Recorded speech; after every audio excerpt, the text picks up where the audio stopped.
प्रायोजक परिवार श्री तेजपाल, पुष्पा देवी, रोहित, प्रिया, राजीव, प्रीति, सक्षम, माहिका, सुबीर, यत्ती एवं समस्त गंगवाल परिवार, बारसोई, हावड़ा।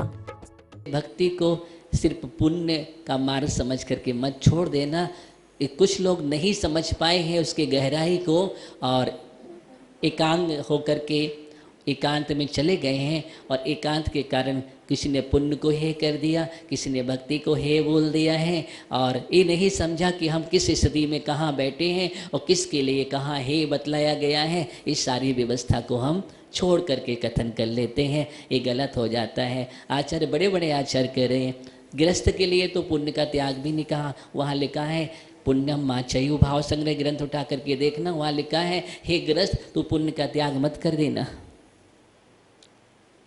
क्या लिखा हुआ है? हे गृहस्थ तू पुण्य का त्याग मत कर देना। अगर तू पुण्य का त्याग कर देगा तो क्या करेगा? पाप में रहेगा।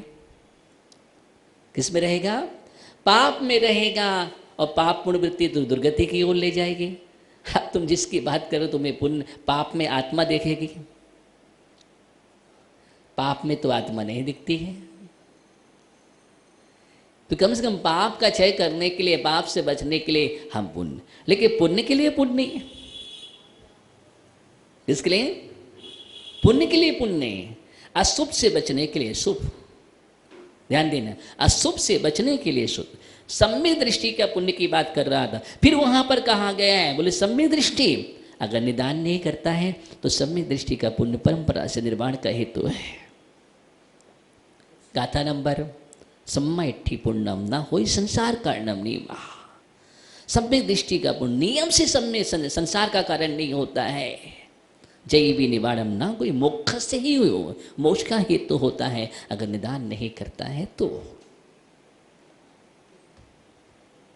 हमें इन सब बातों को ध्यान में रख करके गुण सागर की बात चल रही है। गुण सागर हे गुणों से भरे हुए आदिनाथ भगवान ऋषभ देव, मेरे इष्ट परमात्मा, मेरे उपास, मेरे आराध्य, मैं उन गुणों की वंदना कर रहा हूं। देखो हम जीवन में गुणों को देखें, देखने की आदत डालें, संस्कार डालें, क्योंकि कारण है कि अब गुणों को देखने के हमारे संस्कार बहुत ज़्यादा हैं। हमें ये सुंदर दीवार नहीं दिखेगी, लेकिन इस दीवार में थोड़ा सा बारीक छेद होगा ना तो हम बहुत जल्दी देख लेंगे उस छेद को और तत्काल कहेंगे देखो वो छेद है उसमें। इस सुंदर दीवार अच्छी नहीं लगी, लेकिन छिद्र मुझे बहुत जल्दी दिख जाता है।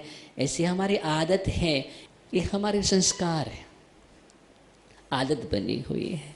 इसलिए हम मानतुंग स्वामी कह रहे हैं कि नहीं नहीं, इन दृष्टियों को अलग करो, अपने जीवन से एकदम पृथक कर दो।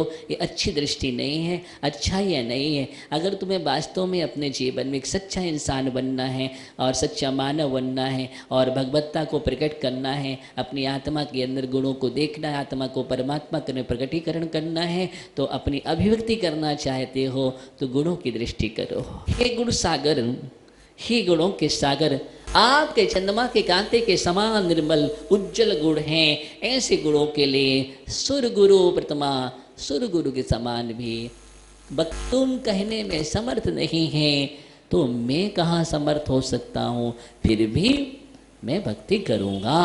प्ले कॉल का तूफान चल रहा हो और वह वायु से प्रेरित जल हो रहा है, नक्र चक्र से भरा यानी मगर मच्छों से परिपूर्ण है, ऐसा समुद्र है। अम्बु निधिम, ऐसे समुद्र को भुजाभ्याम तरितुम, कहा कौन अपनी भुजाओं से पार करने में, कौन अलम, कहा अलम, अलम माने समर्थ, कहा माने कौन हो सकता है, अर्थात ऐसा कोई भी नहीं हो सकता है जो भुजाओं से पार कर ले। लेकिन फिर भी हम भक्ति करेंगे और भक्ति से पार होंगे। क्या होंगे? भक्ति से पार होंगे। चलो अगला काव्य हम देखते हैं, पढ़ते हैं। सोहम तथापि तौ भक्ति वशान मुनीषा,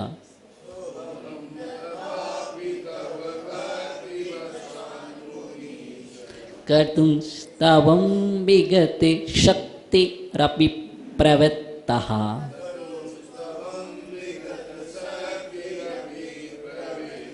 प्रीत्यात्म वीर्यम विचार्य मृगी मृगेन्द्रम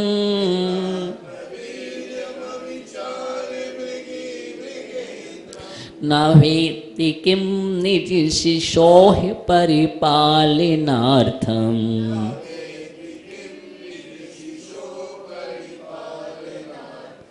सोऽहं तथापि तव भक्तिवशान्मुनीश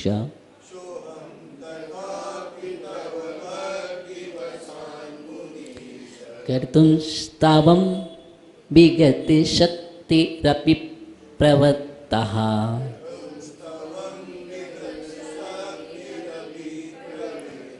प्रीत्यात्मवीर्यमविचार्य मृगी मृगेन्द्रम्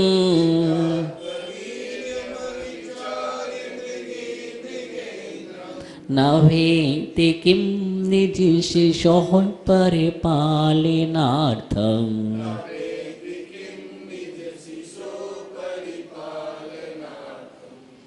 पढ़िए।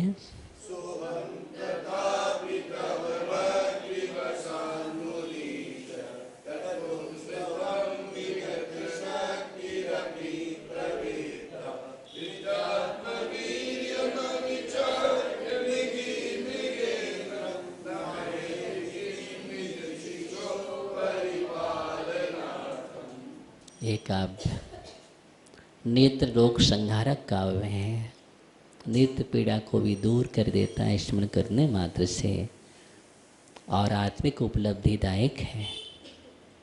देखिए, बाह्य में उपलब्धियां तो होती हैं, जब अंतरंग में हम डूब जाते हैं तो अपने आप जब अध्यात्म का उपचार करने वाला, हमारे अंदर का उपचार करने वाला है, तो बाह्य उपचार तो स्वाभाविक हो जाता है, प्रभाव से होता ही है। इसमें कोई दिक्कत वाली बात नहीं है। अगर हमने बीज बोया है, फसल आएगी तो हमें अनाज तो मिलता है, लेकिन उसके साथ भूसा मिल ही जाता है। लेकिन हम भूसा के लिए अनाज तो मतलब बीज नहीं बोते हैं, समझ रहे बात के लिए। बस वैसे ही हमारे जीवन में ये अध्यात्म उपलब्धि कारक है। ये सब बाहर की चीज़ें हो जाती, अगर आपका सच्चा एक गहरी निष्ठा और आस्था है तो नियम से होते हैं। तो यहाँ पर ये इस काव्य में बहुत अच्छा दिग्दर्शन किया गया है, और भक्ति के शब्द यहाँ पर किए गए हैं।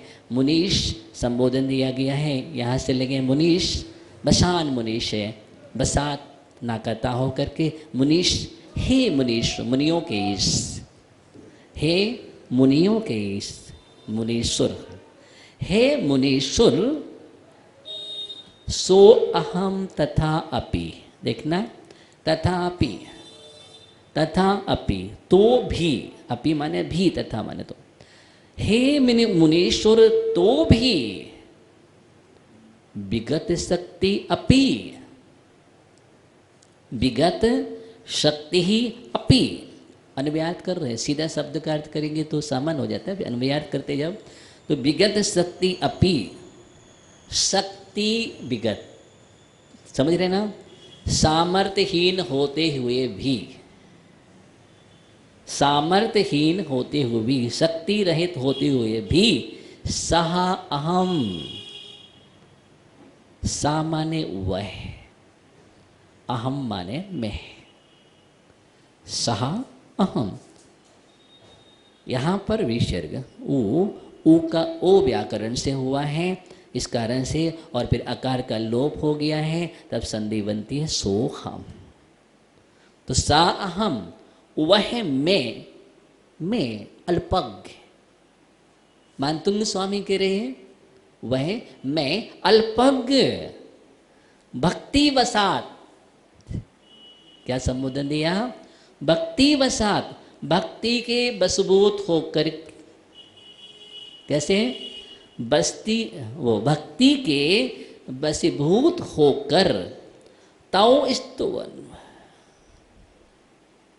तव स्तुवन कर तुम, तव माने आपकी, तव माने आपकी, स्तुवन, स्तवम स्तुति को, कर तुम माने करने के लिए, कर तुम माने करने के लिए, प्रवृत्तः तैयार हुआ हो। क्या हो? तैयार हुआ हो। तो सबसे पहले हे मुनीषु, 2 लाइनों में हम देखते हैं। शुरू में प्रारंभ में जो पहले 2 लाइन का अर्थ है, नीचे पर एग्जाम्पल दिया है। तो पहले कह रहे हैं आचार्य भगवान, मुनीष हे मुनीषु, तथापि तो भी, विगत शक्ति अपि, मैं कैसा हूँ? सामर्थ्यहीन होते हुए भी, सा अहम, वह, मैं अल्पज्ञ, अपने आप को संबोधन दे, मैं कैसा हूँ? अल्पज्ञ। धन्य है मानतुंग स्वामी के लिए। भक्ति बसात, फिर भी भक्ति के वशभूत होकर, ताओ माने आपकी, स्तुवन स्तुति को, कर तुम प्रवृत्ता, कर तुम माने करने के लिए, प्रवृत्ता माने तैयार हुआ हो। अल्पज्ञ हो तो क्या हुआ? और शक्ति भी नहीं है, सामर्थ्य भी नहीं है, तो भी फिर भी हम आपका स्तुवन करने के लिए तैयार स्तुवन करने के लिए तैयार क्यों हो रहा हूँ? भक्ति बसात, कारण उसमें दिया, मैं आपकी स्तुति कर रहा हूँ और उसका कारण है भक्ति वसात, मुझे अंदर की भक्ति प्रेरित कर रही है, बलात् प्रेरित कर रही है। क्या कर रही है? अंदर की भक्ति बलात् प्रेरित कर रही है, रहने नहीं दे रही है मुझे, मैं तो भक्ति करूँगा। जैसे इथा, इथा माने जैसे, मृगी, मृगी माने हिरणी, मृगी माने हिरणी, वीर्यम अविचार, वीर्यम माने अपनी शक्ति को, वीर माने शक्ति, अपनी शक्ति को अविचार, नहीं विचार कर, अपनी शक्ति का विचार ना करके, नहीं विचार कर, प्रीत्यात्म, प्रीति आत्म, आत्म प्रीति, आत्म स्नेह से, किससे? आत्म स्नेह से, निज शिशु, निज माने अपने, शिशु माने बच्चों की, अपने बच्चों की, परिपालनार्थम, परिपालन अर्थम, रक्षा के लिए, परिपालन के लिए अथा रक्षा के लिए, किम क्या? मृगेंद्रम, सिंह के सामने, किम माने क्या? मृगेंद्रम माने सिंह, मृगेंद्र माने, मृग माने पशु होता है, पशुओं का इंद्र, मृगेंद्रम सिंह। तो सिंह के सामने न अभ्यति, ना माने नहीं, अभ्यति माने आती है, अर्थात आती है। अपने बच्चों की रक्षा करने के लिए वह हिरणी सिंह के सामने पहुंच जाती है, बिना विचारे, अपनी शक्ति का विचार ना करके। हाँ, इथा माने जैसे, मृगी माने हिरणी, वीर्यम माने अपनी शक्ति को, अविचार नहीं विचार कर, नहीं विचार कर, प्रीत्यात्म, प्रीत कैसे जाती है? अपने इस बच्चों के स्नेह, अर्थात आत्म स्नेह से, बच्चों से स्नेह है ना, इसलिए तो आत्म स्नेह से निज शिशु, अपने बच्चों की रक्षा के लिए, परिपालतम, किम क्या? मृगेंद्रम न अभ्यति, सिंह के सामने ना माने नहीं, अभ्यति माने आती है, अर्थात पहुंच जाते हैं। निज स्नेह से सने हुए, हाँ, स्नेह से संगे। और जब स्नेह होता है ना, तो उस समय सामर्थ्य नहीं दिखती है कि सामर्थ्य है कि नहीं है। कि बच्चों से स्नेह है तो सिंह से भी लड़ने के लिए तैयार हो जाती है, रक्षा के लिए। किसके लिए? तो जब वो हिरणी बिना विचारे अपने रक्षा के लिए, शिशुओं की रक्षा के लिए स्नेह वशीभूत होकर के सिंह के सामने पहुंच जाती है, तो मैं कौन कह रही? महंतुंग स्वामी, हे मुनीश, जिस प्रकार कमजोर हिरणी पुत्र स्नेह के कारण अपने शिशु को बचाने के लिए, पुत्र स्नेह के कारण अपने शिशु को बचाने के लिए शक्ति का ना ख्याल करके, किसका? शक्ति का ना ख्याल करते शेर से लड़ती है, उसी प्रकार मैं भी भक्ति रहित होते हुए भी, मैं भी शक्ति रहित होते भी आपकी स्तुति में प्रवृत्त हो रहा हूँ। शक्ति रहित होते हुए भी आपकी स्तुति में प्रवृत्त हो रहा हूँ, तैयार हो रहा हूँ। इसलिए मैंने देखा नहीं है। जैसे उसने शक्ति को नहीं देखा, मैंने भी शक्ति को नहीं देखा। जैसे उसने स्नेह को देखा, वैसे मैंने भक्ति को देखा। किसको देखा है?